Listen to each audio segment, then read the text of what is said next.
We have a communication thing here. Okay. Maybe you can do this. Okay. That's okay. Where is it? There it is. Got it. Got it. Okay, good. Good morning and welcome to Great Tree Zen Women's Temple. This morning our speaker is coming to us from Italy. I mean, man, the world is wonderful on Zoom. But first we'd like to ask Tejo to do the opening sutra, please. Do it if you know it. An unsurpassed, penetrating, and perfect Dharma is rarely met with, even in 100,000 million kalpas. Having it to see and listen to, remember and accept, I vow to taste the truth of the Tathagata's teaching. And now a brief statement about dana. Dana is a Pali word that means generosity and to give without expectation. And all the teaching at Great Tree is done under that merit and expecting nothing in return. So if you see something that is needed in your temple, or if you come and there's a teacher who teaches, please express your gratitude through dana. And we will put a link in the chat so that you can give dana to our speaker. Thank you. Our speaker is Doryu Cappelli. We welcome the Reverend Doryu Cappelli, who lives in Rome, Italy, at the Anshin Zen Centre, which he and Reverend Annamaria Gyoetsu Gyoetsu, I think. thank you,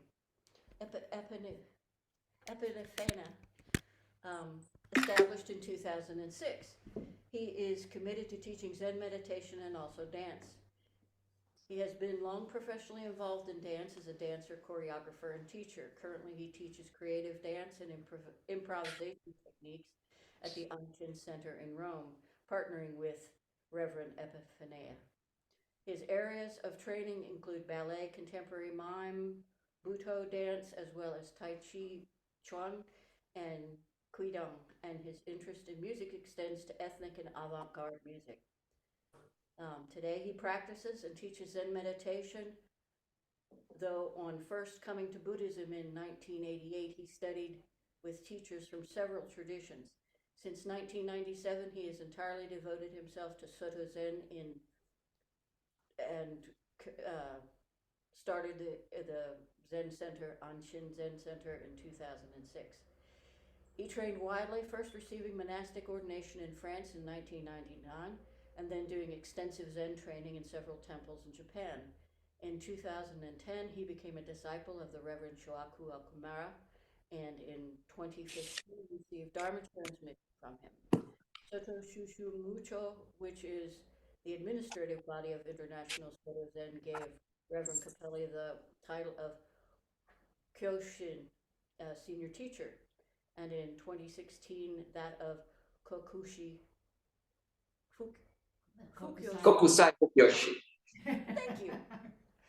Recognizing him as a teacher, devoting himself to spreading the teachings of Soto Zen Buddhism. We welcome you and thank you for coming to us. And thank you for inviting me. Do you hear me clearly? Yes. Okay, great. I'm happy. Okay. First of all, again, thank you for inviting me. And second, I have to apologize for my very basic English. Of course, English is not my mother tongue. My English is kind of a very, very basic, but I will try to make you understand. I apologize for my not so good English pronunciation. Some people say that my English is resemble that one of the guy you can see in the Godfather, a movie of Francis Ford Coppola, like in Italian American mafia people. So we are here. It's great to be in connection from Rome to USA. It's the miracle technology. I'm here in my temple. with some practitioners of mine that are in front of me, and because we are doing what we call the precept retreat.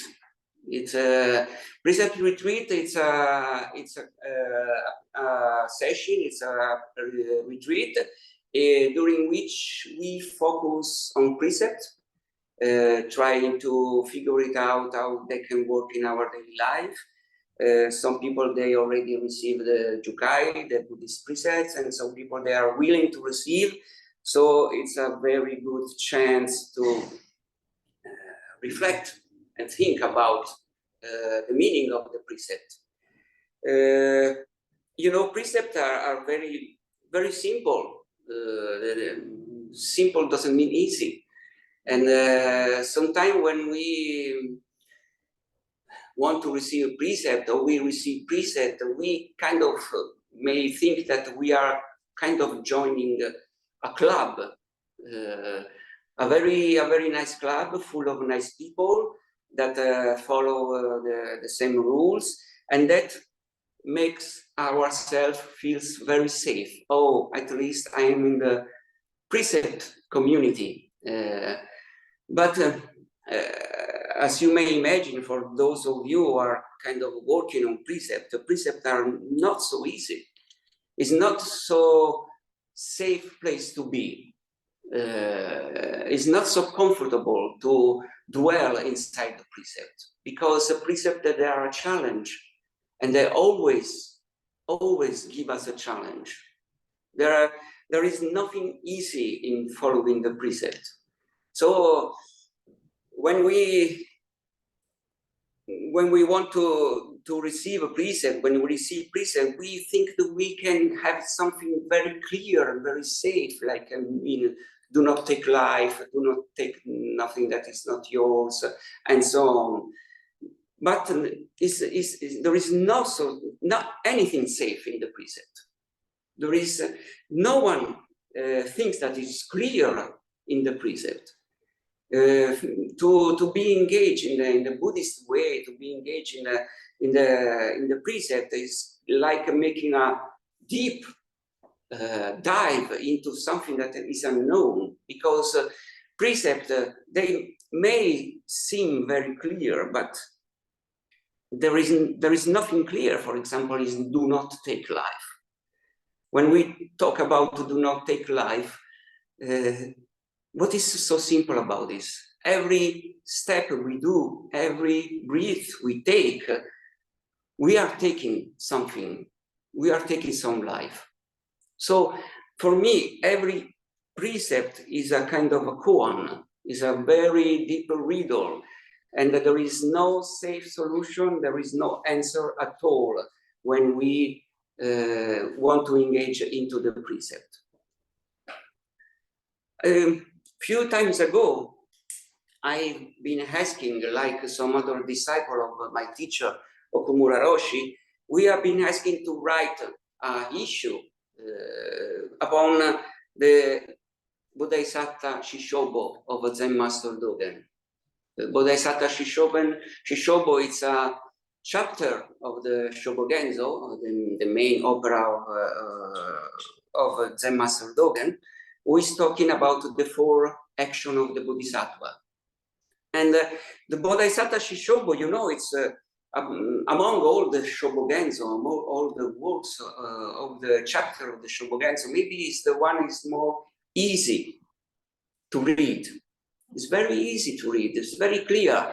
It's not like, for example, Uji or Busho, in which Dogen go very deep inside into the Buddhist doctrine about Buddha nature, of time, the conception of time. Bodhisattva Shishobo is very, very simple, very clear.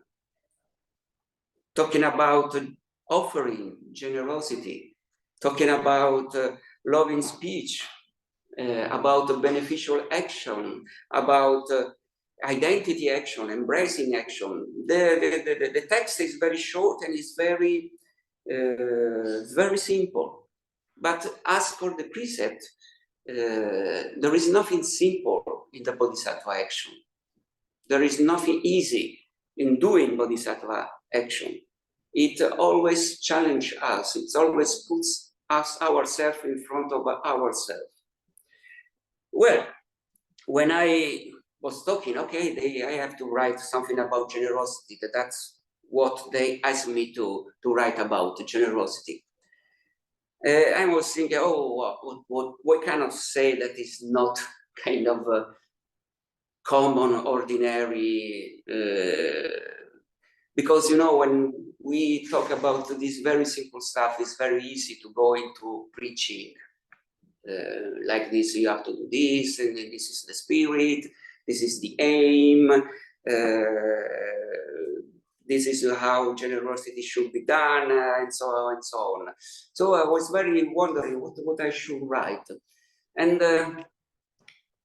I wrote about something that happened to me on a morning in the summer, last summer. A very, very small episode, very, very simple things that, but I wanted to write about this because it put me in front of the very deep instances about offering, about generosity. What does it mean? It was something that happened to me the last July, not this one, the year before.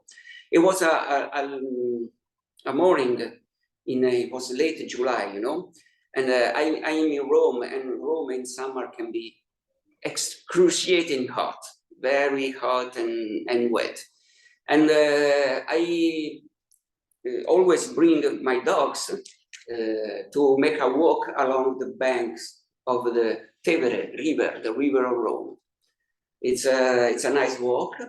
It's a walk that is surrounded by trees. It's like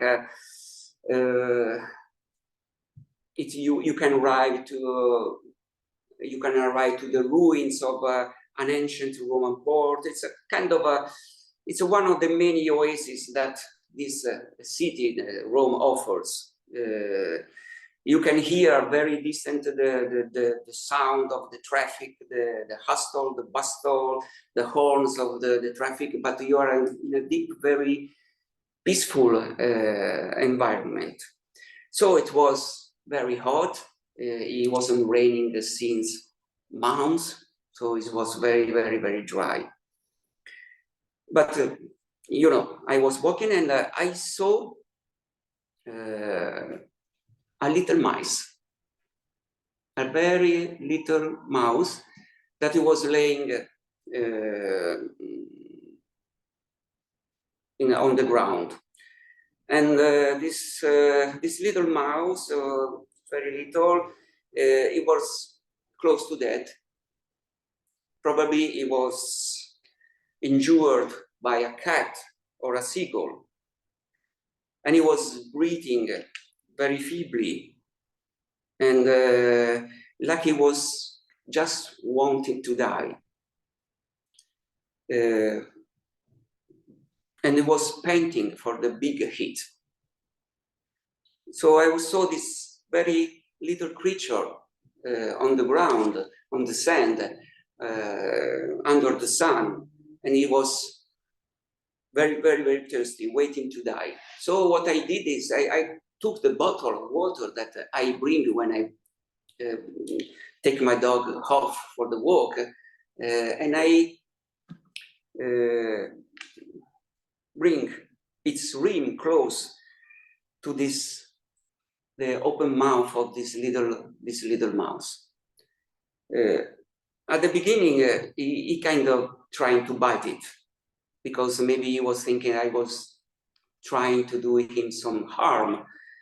But then he drank a few drops of water. And then there was nothing else I could do for this little mouse. I just bow and recite the taking of refugee, as I do when I have to deal with some birds of fish that is dying. So I recited the triple refugee and as a viaticum for a good transformation.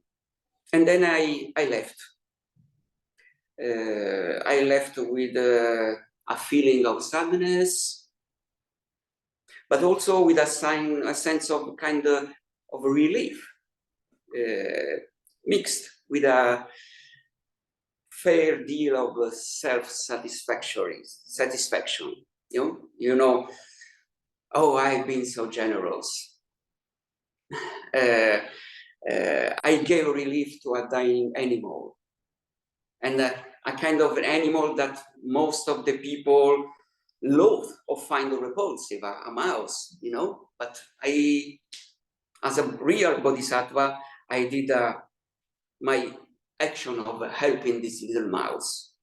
And Dogen in the Bodhisattva Shishobo, when he talk about offering, he said, whether our gift, our dharma, or material object, each gift is truly endowed with the virtue of offering or dana. So I kind of felt myself very, very proud. Because sometimes when we do some very good action, okay, it's normal, it's okay. We feel very proud. Oh, I did such a very good action. What a real bodhisattva I've been. But then I felt also a little ashamed of this boasting of mine, you know. And so I say, okay. And I go on thinking to something else. When I went on my way back, the mouse was still there, but it was dead. And I gave a look of its body, and I see that his little body had already turned into a home for and food for tiny worms that were already there. And also ants, they are gathered to take various parts of his body and bring into their dwellings for feed themselves and their larvae. And I stand looking at it, and I realize that he has become brighter than any living things. It was the essence of love and pure generosity, abandoned on the riverbank without no one to give prey for him. His body was abandoned. You know, when someone dies, we as human, sometimes we deep feel like love for them. We want to celebrate their death. We want to celebrate the dead. We build gravestones, beautiful gravestones. We make chanting and ceremony. We want to kind of preserve the body of our beloved ones who passed away. Even our dogs. We have in the garden of the temple, we have a stupa under which they are buried, our cats and our dogs, and we always keep our memories alive. But this little mouse was alone. There was no an audience of other little mouses to chant or to pray.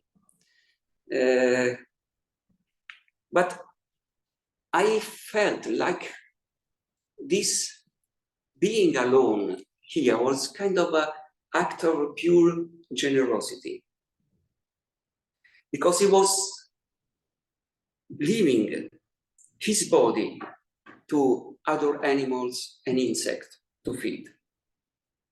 It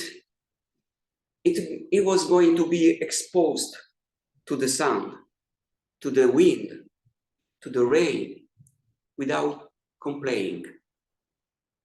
donating to the heart his bones, his skins, his fluid, and nothing will remain of it that is not a gift. This is, for me, was kind of Dharma paramita in its pure essence, like leaving nothing behind, like don't wanting to preserve anything.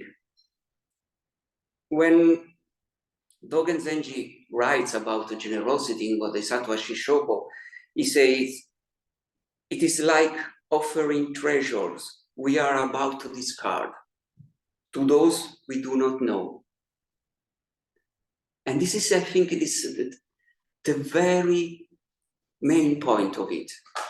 This mouse, this little animal, was giving to the herd and to the other animals what he didn't need anymore: his body, his bone, his flesh. He didn't need it anymore, but he wanted to keep. He just offering. And that's what animals and plants do.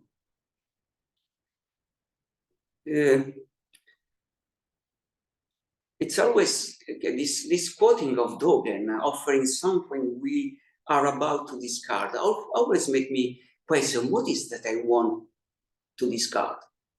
What is it that is not important for me? Everything is important to me. My body, my soul, my CD collection, my monk's robe, everything is important to me. I feel that I will always be kind of reluctant to give what is important to me. And then, but this little animal, this mouse, he didn't care anymore. He wasn't no more attached to his body. He was dead. And so he was free to give everything away. I realize how much of ego, of discrimination, judgment, and prejudice there is in our action of generosity. At least I will talk for me. I always kind of feel that when I do kind of act of generosity, like offering something, there is often a little part of calculation, a little part of judgment, a little part of discrimination. Maybe I should give this because, you know, I really don't care about it anymore. Or maybe I should go, I should give this to that people because they are more nice to me and not to other people. So, of course, Dogen says that no gift is too small. No gift is too small, but our effort should be genuine. And I wonder, how can we be genuine in our giving? Are we able to be genuine in our giving?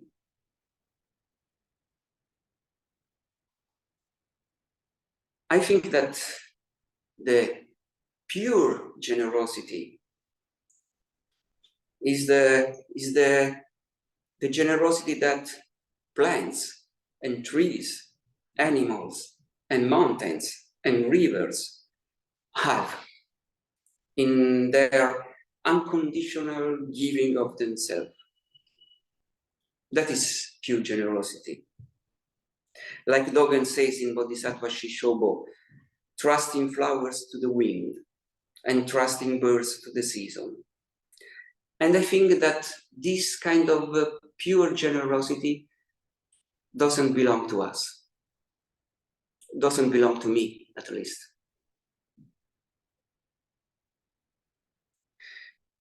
The perpetual gift the perpetual offering that the sky, the sun, the fog, the mountains, it's beyond our reach. I think it is something we have lost forever and we will never get back. We are lost in return for our discrimination, judgment, and wisdom as well. We are human beings with a brain that is able to discriminate, a brain who is able, a mind who is able to judge what is good and what is bad. We have wisdom to say what is correct to do, what is not correct to do, what is correct to give or not to give. We have such a big wisdom, but we have lost forever the pure generosity of animals and plants and nature. There was a Rinzai master whose name was Daito Kokushi, who wrote a poem at the monument. It was a kind of Dharma words to his disciples, and I'm quoting by mind, so please forgive me. He said, "Don't worry, disciples, don't worry, monks, unless you have shoulder, you have robe to wear. Unless you have a head, you have a hat to wear." And for a very superficial point of view, it seems something very comfortable. Oh, okay, I will always have a robe on my shoulder. But what he was really meaning, it was, unless you have mind, unless you have body, unless you have mind, unless you have a sense organ, you will always have discrimination. You will always have judgment. You will always have thinking. Unless we have this body and mostly this mind, we will have discrimination. It can be transformed. It can be something different. It can be used for the well-being of all creatures. It can be used for good. But we will always have a discrimination. And we will always have judgment and thinking.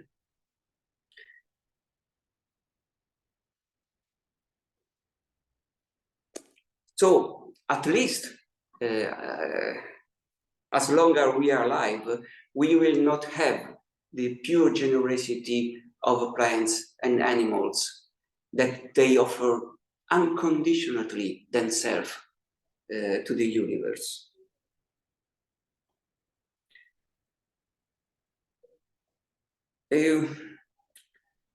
We will never attain that kind of love, the total and non-discriminated compassion of Kannon Bosatsu, because we are not Kannon Bosatsu. But we are seeking it. We are longing for it.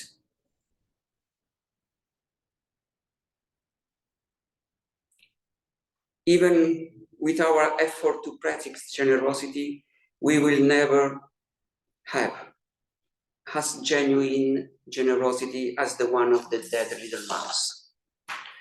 But I believe that the meaning of our life, the meaning of our practice, is just to keep searching, is to aiming, is just to keep going an everlasting searching, a searching for unconditional love, a search for unconditional generosity. And this generosity and this research will have no solution. When Dogen speaks about generosity on Bodhisattva Shishobo, he wrote, "The vastness or narrowness of mind cannot be measured, and the greatness or smallness of material thing cannot be weighted." So, okay, I will never have that kind of generosity. I will never attain that kind of pure and conditioned offering. But in my trying, in my searching, there is the perfection of generosity.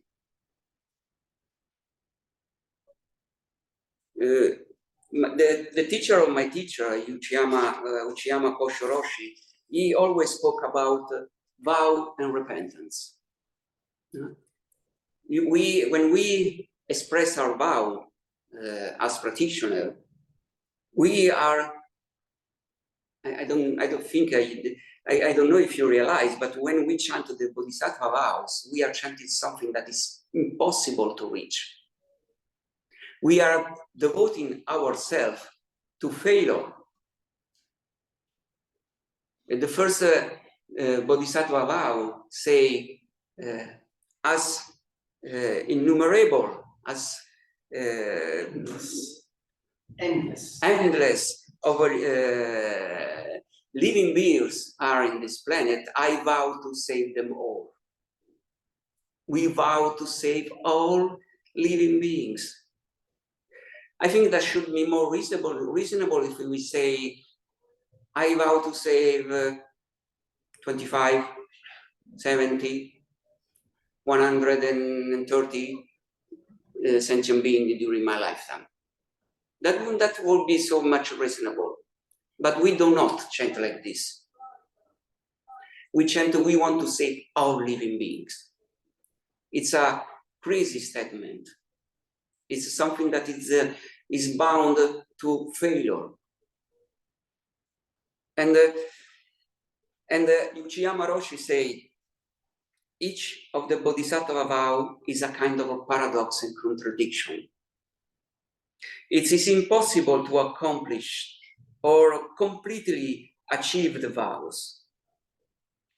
Since we are working at something infinite or absolute, it's important to reflect on the fact that we can never accomplish it. We cannot be perfect. This awakening to our imperfection is repentance. Vow and repentance are two kinds of energy that enable us to continue our practice. Zazen itself is the practice of vow. Zazen itself is the practice of repentance. And I think that this expresses the meaning, at least the meaning of my practice, to try to accomplish the impossible. And in my effort to accomplish the impossible, I am aware of my imperfection. When we sit at Zen, we sit on the purity of our body and our mind, and at the same time, our body and our mind moving to something every direction that is not really pure, absolutely not pure. But we come back, and we always come back, and we try, and we try, and we sit among the impurity of our body and our mind. We dwell in our imperfection. And I think it is in this dwelling that we realize the perfection of generosity. There is a koan, I think it's kind of a very famous koan, that is on either on the Blue Cliff record and either in the Shoryoroku. Is a Junnan and Dao. Junnan asked Dao, how does the Bodhisattva of great compassion use so many hands and eyes? You know, Canon Avalokitesvara, he sometimes is depicted with 100 of hands and eyes in the palm of the hands. And Yunnan asked Doryu, how can Canon Bosatsu use all these hands and eyes? And the Doryu said, maybe you know the answer. It is just like a person in the middle of the night reaching in search of a pillow. And I love this answer. I think it happens to you that you sleep, and while you sleep and in half asleep as awake, you are searching for your pillow that moved, and you're going like this, moving your hands and until you reach your pillow, and then you sleep again. It's something that we do in a not fully awake situation. We grope in the dark, searching for the pillow. And the Wu said, this is the way Canon Bosatsu works. And this is the way how as ourselves, as Canon Bosatsu, we work. We are blind, groping in the dark in our effort to accomplish the vow, in our effort to help other people. Sometimes we do right, sometimes we do wrong, but we have not a clear direction. Then Yunnan replied, I understand. And Dao said, how do you understand?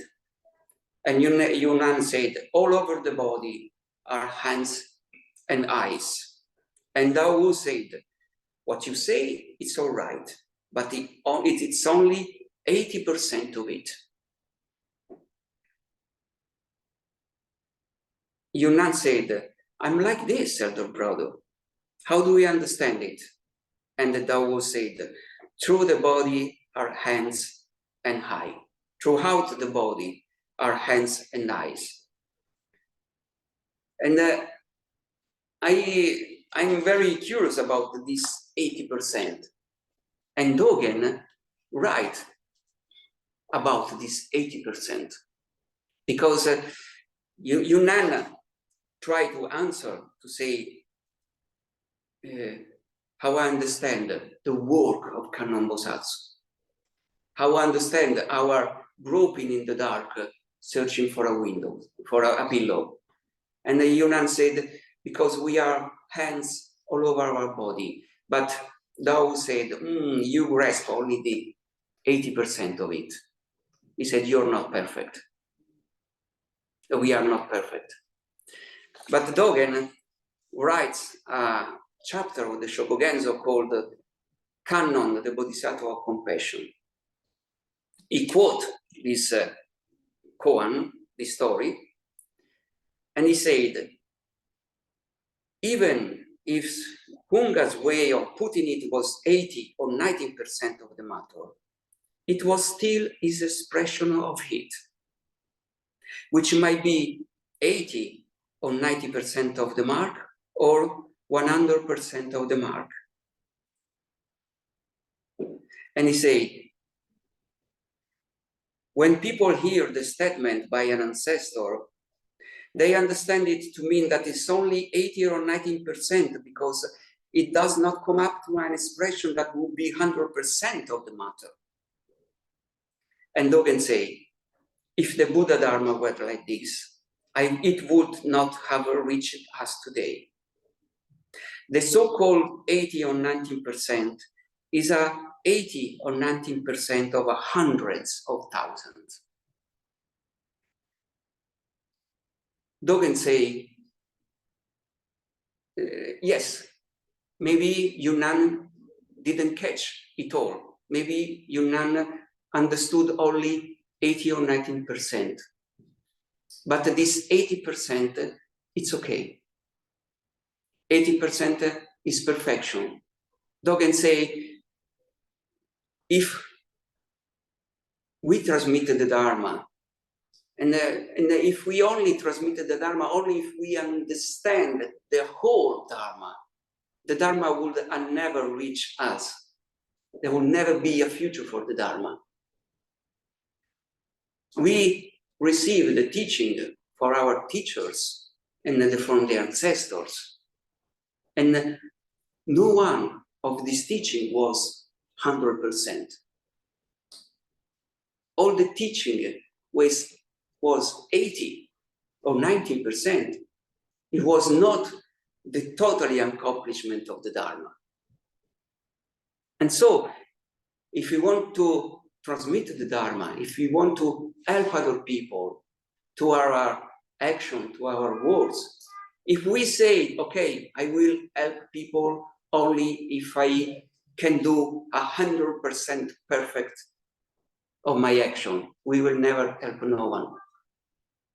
If we say, I will help people only if I have the perfect compassion of Avalokitesvara, or in my case, I will help people only if I have the pure generosity of the dead little mouse, who was able to give all of himself to the other living creatures.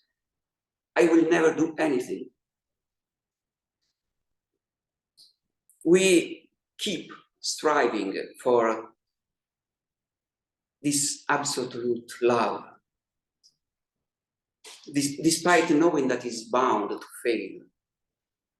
But in this striving, in this endless pursuit, the possibility of living as much as we can in harmony with the absolute love, with the eternal gift of life and death, is realized.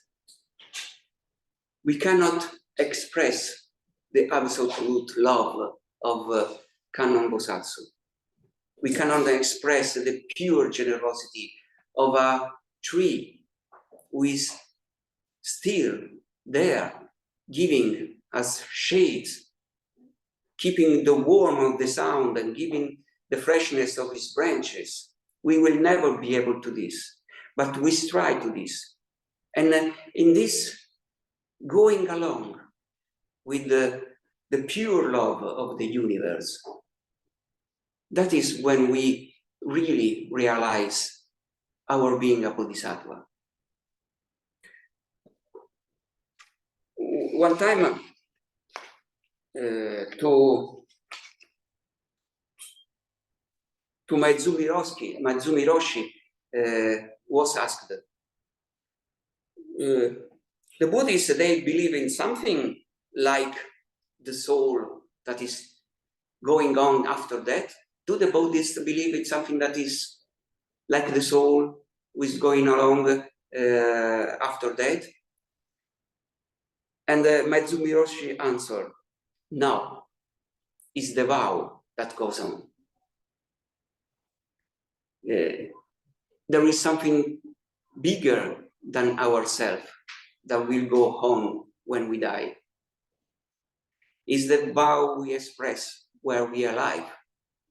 Is the vow, this impossible vow, this completely failure we express in our life that is going on after our passing away. This is what we receive from our teachers. This is what we receive from the ancestor.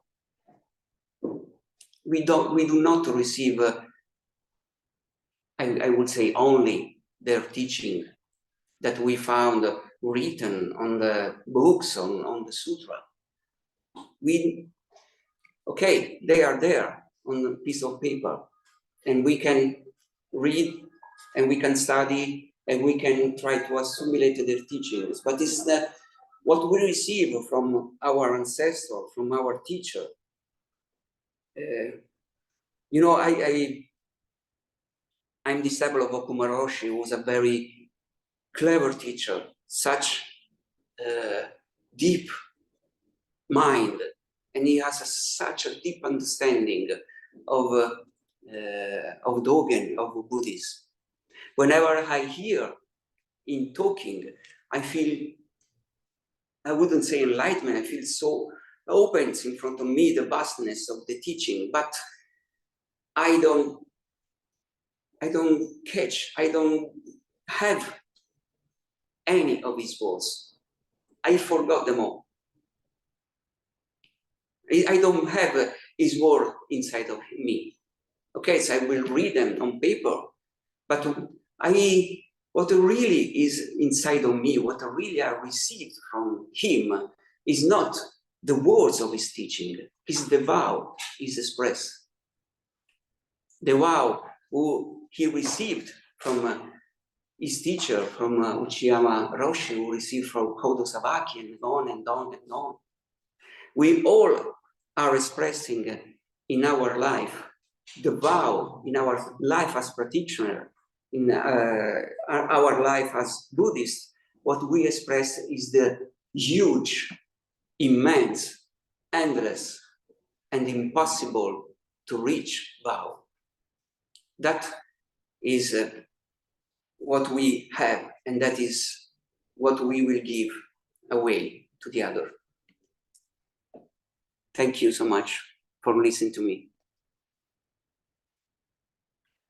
Wow, thank you. Thank you so much.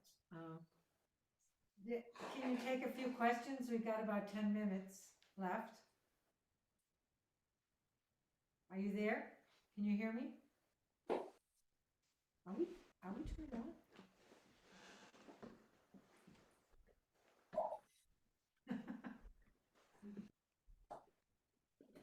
Let me see what we got here. Just see if we're muted. I think we might be muted. All righty. We can hear you. You're a little quiet though. Oh, Speak up. that's right. Can you hear me now?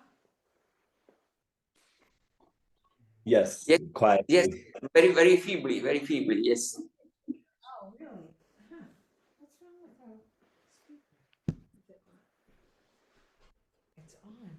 I wonder if it's all the way plugged in. See if that thing is plugged in.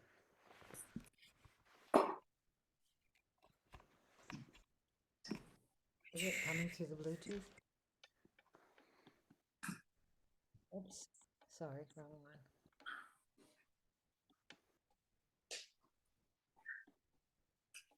Does it say snowball? Does it say it's on the snowball? I don't see that there now. MacBook Air microphone. So Is it's that it? coming through. Now can you hear better? A little bit. Huh. Yeah, I think, I don't think it's hooked up to our microphone. Does anybody want to say anything? Does anybody have a question or? Yes, from David. Yes, Doryu, thank you so much. And I happen to be in Rome as well. So anyway, I was hoping to hear you talk while I was in Rome, and now I'm getting to, but it's funny because it's on Zoom. Great. Yeah. So I have a question about the generosity of the dead mouse, because on the one hand, that's a very beautiful story. What seems beautiful to me about the story is your generosity. What would you say to someone who said, wait, all that mouse did was die? Everyone's going to die. Everyone is going to be eaten by other beings, and every living being is going to do what that mouse did. And so where's the generosity in the mouse? What would you say if someone? I'm putting it that way because I think that I feel there's something a little mean in my question. But what would you say? I think that when we talk about generosity, we talk about someone who is giving something to other people. So when we talk about generosity, we have always as reference ourselves or the people who makes the generosity. But it maybe seem a paradox. The greatest generosity was that the mouse was no more there. You know, there is what I was talking to. It was the huge, the endless generosity of life itself, of nature itself. Of course, the little mouse would have preferred to be alive. and he was not during his life. Maybe he wouldn't care about ants and worms and so on. He was doing his life as a mouse, trying to get some food and stay safe and stay alive. But it was in the moment when he was dead that something changed. He was not longer a mouse. He was part of life, part of the cycle of life and death. So he was not longer a mouse. And I think that there is a big, the biggest generosity is the generosity of the universe, of the nature, because nature is always giving and taking. And I wonder how much time this dimension, this universe is going on. When we talk about Dharma, when we talk about the Dharmakaya, the absolute body of the Buddha, the meaning the universe, I always ask myself, what is the energy that moves the universe? And sometimes I answer back to myself, it's love, it's generosity. This universe is going on because of love and generosity of the universe itself, of the nature. And as much as it can seem impossible, even the love and generosity of human beings to our other human beings. Because of course, we are terrible creatures who do very terrible things. And we are living in such dark age in which humans are fighting each other. Humans are always been fighting each other. But despite the fighting, humans are still there. The human race is still there because there is also the force of love and generosity who is going on. So sorry. So, of course, the little mouse didn't do anything by itself. He expressed this pure generosity only when he was no more a mouse. I hope it answered. I want to mention that there's the book that Doryu-san has been referring to. Can you tell me the name of it? I forgot it already. Can you hear me? Yes. Yes, there it is. Yeah, it's this book, Adding Beauty to a Brocade, expressing the reality of life through the four embracing action. It is a collection of issue by all the disciples of Okumura Roshi, and it's a very good reading. Each one a little commercial, but no money comes to mind. Comes to me, and I think it's a nice reading because it expresses the sense of disciples of Okumura Roshi network. And you all wrote from that fascicle of the Shobogenzo called Yes. Bodai Sha. Yes. Tell me the name of the book again. I say it. Adding beauty to brocade. I think that is maybe it's written on the contrary because adding beauty to brocade. Brocade, right. Mm. And this is a collection of commentaries by students of Okumura Roshi. Yes. On the Bodhisattva Shishobo, yes. On the Bodhisattva Shishobo. I think, Phoebe, I think you wrote for that too. Is that correct? Yes. The So story, we're gonna get Phoebe the in story here. is on this book. Yes. So, yeah, go ahead, Phoebe. My chapter was also about generosity. and there was a similar theme in that one of my questions was, are we going to let our desire for perfection keep us from acting? Because we want to have this perfect 100% intention, and we see that we are imperfect, and then it can immobilize us, so that we don't act. And so, one way to sort of minimize the ego involved there is to sort of just ignore it. Like, it doesn't matter what I think. I'm going to give anyway. So, anyway, that was one of my contributions to that idea. Yes. I have to say, really, I don't like perfection. And I don't like the perfect things. There is one thing that I really don't stand, that really annoy me, is the come si dice bambini prodigio? Is the prodigy children, you know?